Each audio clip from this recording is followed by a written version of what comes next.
사도신경으로 우리의 신앙을 하나님께 고백하겠습니다. 나는 전능하신 아버지 하나님 천지의 창조주를 믿습니다. 나는 그의 유일하신 아들 우리 주 예수 그리스도를 믿습니다. 그는 성령으로 잉태되어 동정녀 마리아에게서 나시고 본디오 빌라도에게 고난을 받아 십자가에 못 박혀 죽으시고 장사된 지 사흘 만에 죽은 자 가운데서 다시 살아나셨으며 하늘에 오르시어 전능하신 아버지 하나님 우편에 앉아 계시다가 거기로부터 살아있는 자와 죽은 자를 심판하러 오십니다. 나는 성령을 믿으며 거룩한 공교회와 성도의 교제와 죄를 용서받는 것과 몸의 부활과 영생을 믿습니다. 아멘.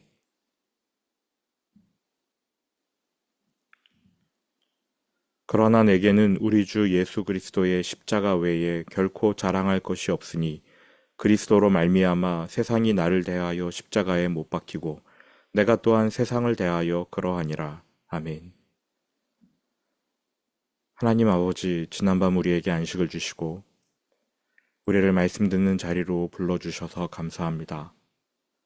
오늘 우리를 위해 십자가에 못 박히신 예수 그리스도를 바라보며 거기에 나의 탐심과 나의 모든 것이 또한 달려 있음을 바라보는 하루가 되게 하여 주옵소서.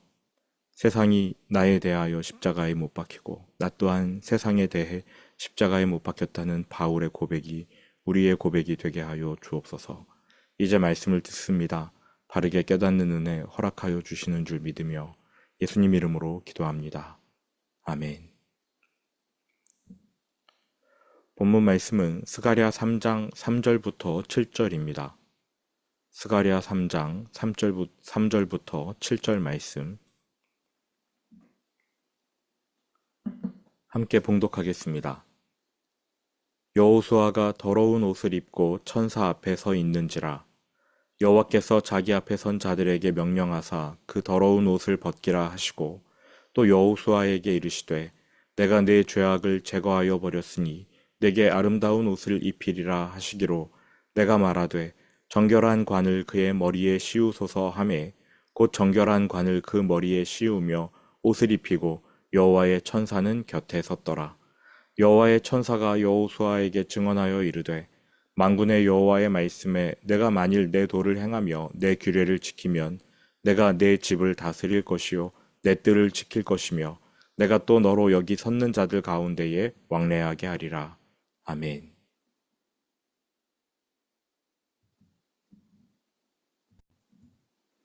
지난주에 이어서 스가랴 3장을 살펴봅니다. 사탄의 정당한 고발에도 하나님께서 여호수아를 감싸 주십니다. 오히려 사탄을 책망하시지요. 하나님은 예수 그리스도의 십자가 그 영원한 효력을 미래에서 가져와서 과거의 여호수아에게 적용하십니다. 십자가 보혈로 여호수아의 죄를 씻으십니다. 그가 입고 있던 더러운 옷을 벗기고 예수님이 이루신 공의, 그 아름다운 옷 정결한 옷을 미래에서 가져와 과거의 여호수아에게 입혀주십니다. 이것은 하나님의 백성이 죄 용서 받고 의롭다고 인침받는 과정이지요. 우리는 스스로 자신의 죄를 씻지 못합니다. 선행이 우리를 깨끗하게 하지 못합니다. 하나님 앞에서 내가 세운 공로, 자기 의는 무용지물입니다. 오직 자격이 되는 구원자가 자격 없는 죄인을 씻어줘야만 죄가 용서됩니다. 둘째, 죄 씻음을 받고 더러운 옷을 벗더라도 의의 옷을 입지 않으면 우리는 여전히 벌거벗은 상태이고 부끄러운 상태입니다. 죄를 용서받으면 의인이 되는 것이 아니라 용서받은 죄인이 되는 것입니다. 의의 옷을 입어야만 의인이 될 수 있는데 그 옷은 완벽하게 의를 행할 때에만 입을 수 있습니다. 문제는 우리가 의를 행하는 데에 전적으로 무능하다는 것이지요. 약간의 의도 행할 수 없는 게 우리의 처지입니다. 그래서 자격이 되는 구원자가 우리 대신 의를 행하고 그 공로를 우리에게 전가해 줘야 합니다. 정리하면 우리는 스스로 죄를 씻지도 못하고 의를 행하지도 못합니다. 자력으로 구원에 이르는 길은 없습니다. 우리의 죄를 씻어주신 구원자 예수 그리스도입니다. 완벽한 의를 행하여 그 공로를 우리에게 전가해 주신 구원자 예수 그리스도입니다. 이것이 우리가 죄 용서받고 의롭다고 인침받는 과정이지요. 본문의 여호수아도 그 과정을 겪었습니다. 다만 성경에 설명이 되지 않았을 뿐입니다. 여호수아는 더럽지만 스스로 씻지 못해서 하나님이 미래의 십자가 보혈을 가져와 과거의 여호수아를 씻어주셨습니다. 그렇게 그의 죄가 씻겨졌지만 여호수아는 의를 행하지 않았으므로 알몸입니다. 부끄러워요. 그래서 하나님이 예수 그리스도의 공로를 또 미래에서 가져와 과거의 여호수아에게 전가해 주십니다. 그렇게 의의 옷까지 입혀주신 거지요. 이처럼 죄를 씻는 일과 의의 옷을 입혀주시는 일이 예수 그리스도의 십자가에서 완성됩니다. 하나님은 그리스도께서 완성하실 십자가 공로를 미리 내다보면서 여호수아 대제사장을 씻어주고 의롭게 인쳐주신 것입니다. 태초에 에덴 동산으로 가보시지요. 아담의 범죄, 그것은 그 자신의 선택이었습니다. 아담 스스로 할 수 있었던 일은 더러워지는 것이었습니다. 그가 하나님과의 연을 자기 힘으로 끊어버렸어요. 그렇게 하나님과의 연까지 끊으며 선악과의 손을 댄 이유는 하나님처럼 되기 위해서였습니다. 눈이 밝아져 모든 것을 알게 되리라 기대하면서 한입 베어 물었지요. 그런데 눈이 밝아지긴 했지만 그 눈으로 모든 것을 알게 된 것이 아니라 자신의 부끄러움만 알게 되었습니다. 내가 더러워졌음을 깨달았고 수치스러워서 어쩔 줄 몰라 합니다. 그런데 그 문제를 스스로 해결할 수 있느냐? 못합니다. 자기의 죄를 씻어낼 수가 없어요. 그가 할 수 있는 일이라고는 무화과 잎사귀를 뜯어서 자신의 수치심을 가리는 것뿐이었습니다. 그런데 그 무화과 잎사귀는 곧 시들어버리지 않겠습니까? 죄로 인한 수치심은 무엇으로도 가릴 수가 없습니다. 아담의 수치심과 죄책감은 점점 커가지요. 하나님께 나아가야만 이 모든 문제가 해결됩니다. 이 사실을 아담이 알았어요. 그런데 문제가 있습니다. 본인의 힘으로는 하나님께 나아갈 수 없다는 것입니다. 이것이 아담이 나무 뒤에 숨었던 이유였습니다. 자기의 죄를 감추려고 무화과 잎사귀를 뜯었고 하나님의 심판을 피하려고 그 몸을 숨겼어요. 하지만 아무 소용 없지요. 범죄한 아담에게 소망이 없습니다.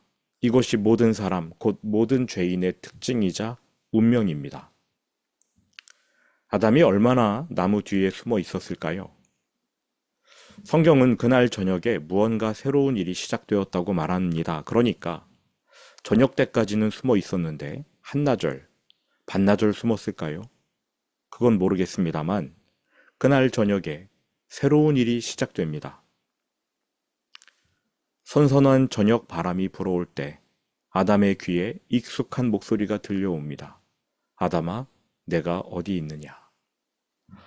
항상 듣던 음성이지만 그날따라 굉장히 낯섭니다. 게다가 질문의 내용은 황당하기 그지없습니다. 아담아, 내가 어디 있느냐? 전에는 아담이 숨은 적이 없어서 하나님이 이러한 질문을 하실 필요가 없었지요. 아담아, 내가 어디 있느냐? 불편하게 들려오는 음성인데 하나님의 이 말씀에 소망이 있습니다. 하나님이 먼저 아담을 찾아와 주셨다는 뜻이잖아요. 아담은 스스로 씻지 못하고 스스로 하나님께 나아갈 수 없는, 그래서 무화과 나무 잎으로 자신의 부끄러움을 가리고 나무 뒤에 숨어 있었는데 하나님이 아담을 찾아와 주셨어요. 이날 저녁 시작된 새로운 일은 다름 아닌 하나님께서 죄인을 찾아와 주신 일입니다. 이후로 하나님께서는 모든 죄인을 찾아가 주십니다. 아담에게는, 인류에게는 해결책이 없습니다. 우리는 하나님께 나아갈 수 없어요. 하나님이 먼저 찾아와 주셔야 합니다. 내가 어디 있느냐? 내가 어디 있느냐? 아담이 답합니다. 내가 벗었으므로 두려워하여 숨었나이다. 수치심을 알게 되었고요. 두려움을 느꼈습니다. 그래서 몸을 숨겼어요. 무언가가 들춰내지는 게 싫은 거지요. 빛이 싫어서 자꾸만 동굴 속 어둠으로 숨어 들어가려는 것, 죄인의 태도 아닙니까? 하나님께서 말씀하십니다. 누가 너의 벗었음을 너에게 알려주었느냐? 하나님은 아담이 회개하기를 바라면서 이렇게 물어보셨습니다.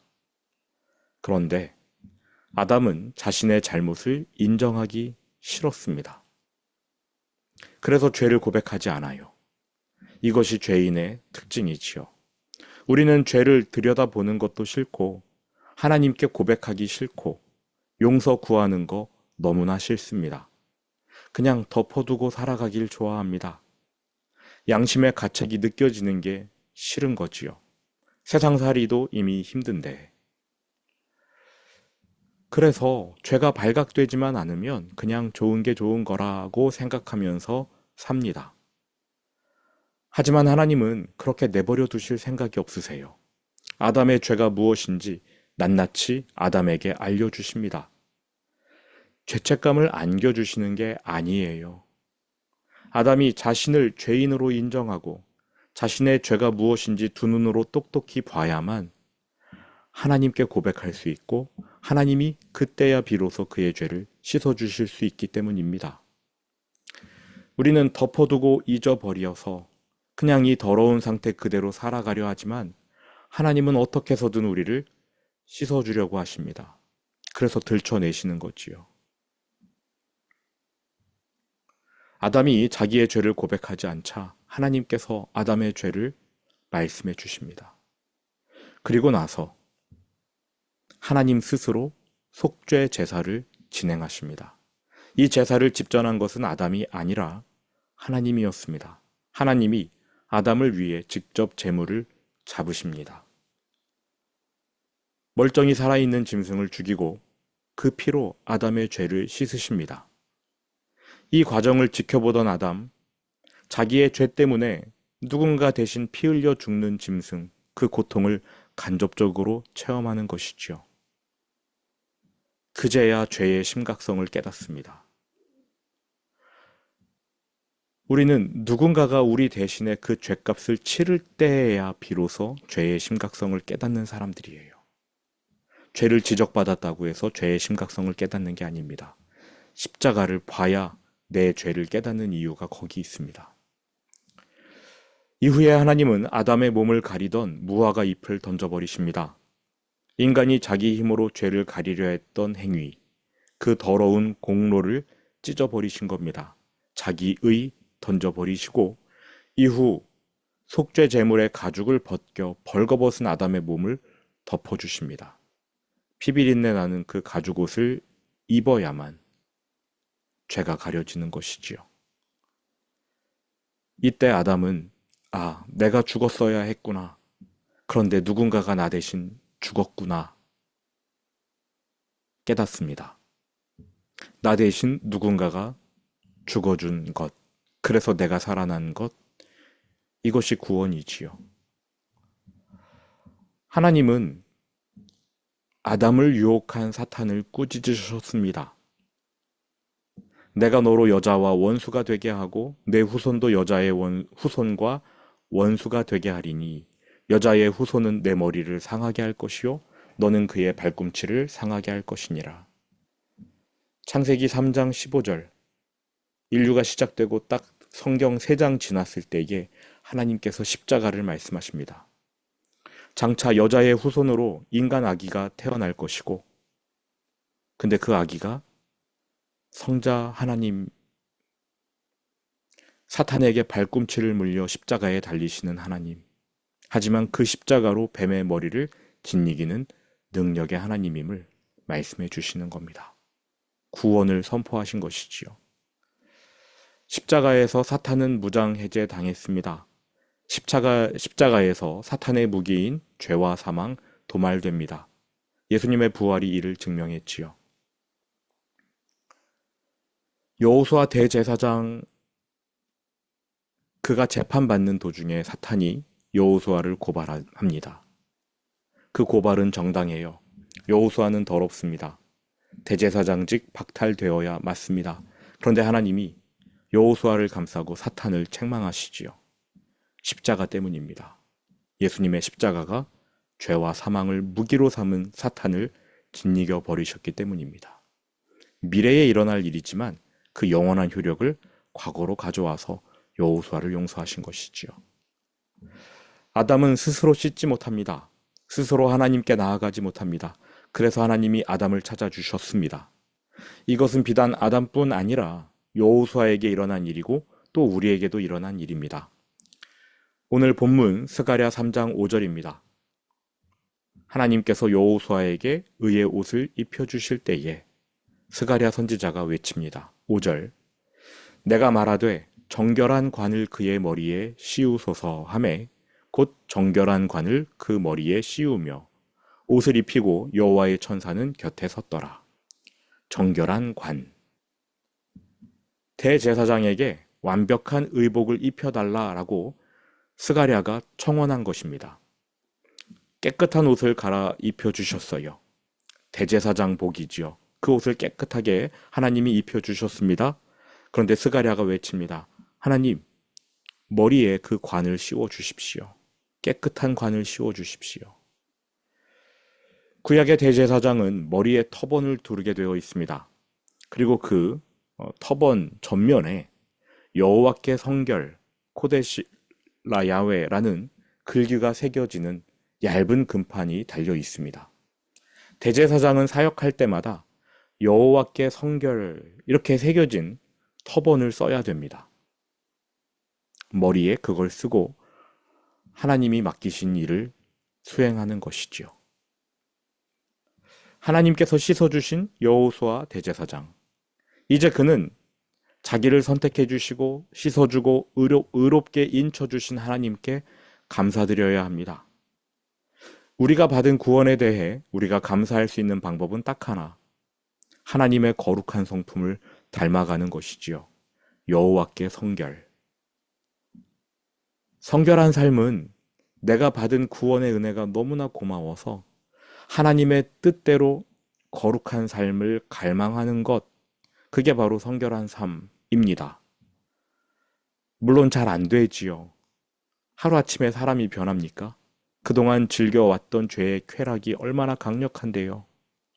하지만 나를 구원하신 하나님의 은혜가 고맙기 때문에 내 대신 십자가를 지신 예수님의 그 사랑이 너무나 고맙기 때문에 나도 예수님처럼 거룩해지기를 소망할 수는 있지 않습니까?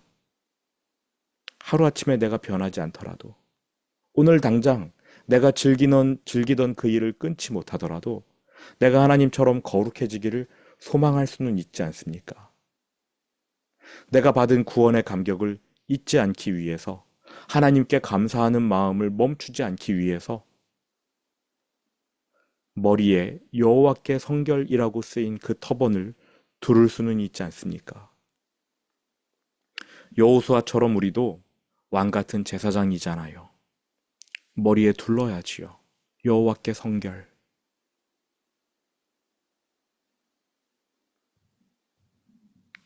구원받고 그 직분이 완전히 회복된 대제사장 여호수아는요, 여호와께 성결해야 합니다. 물론 의무감으로는 할 수 없습니다. 감사하는 마음, 감동하는 마음, 감격하는 마음이 충만해야 가능하지요. 그렇다 할지라도 우리의 능력으로는 안 되는 일입니다. 그래서 성령의 능력을 의지해야 합니다. 그래야만 우리는 내가 받은 구원에 대해 감사할 수 있어요. 6절입니다. 여호와의 천사가 여호수아에게 증언하여 이르되 만군의 여호와의 말씀에 내가 만일 내 도를 행하며 내 규례를 지키면 내가 내 집을 다스릴 것이요 내 뜰을 지킬 것이며 내가 또 너로 여기 섰는 자들 가운데에 왕래하게 하리라. 하나님의 말씀을 지키면, 율법을 지키면인데요. 먼저 구원하시고 나서 율법을 지키라고 요구하시네요. 먼저 구원하시고 나서 그 구원에 대해 감사하는 마음을 충만히 품은 상태로 하나님의 뜻을 수행하라고 말씀하십니다. 우리도 마찬가지예요. 우리는 율법을 지켜서 구원받는 사람들이 아닙니다. 먼저 값없이 구원을 받아요. 그리고 그 십자가를 바라볼 때 감사하는 마음, 감동하는 마음, 그 감사의 감격을 가지고 주님 앞에 나아가야 합니다. 성령의 능력을 의지해야 해요. 그리고 나서 하나님의 말씀을 지키려고 애써야 합니다. 들은 말씀 마음에 새기면서 주기도문으로 오늘 예배를 마치겠습니다.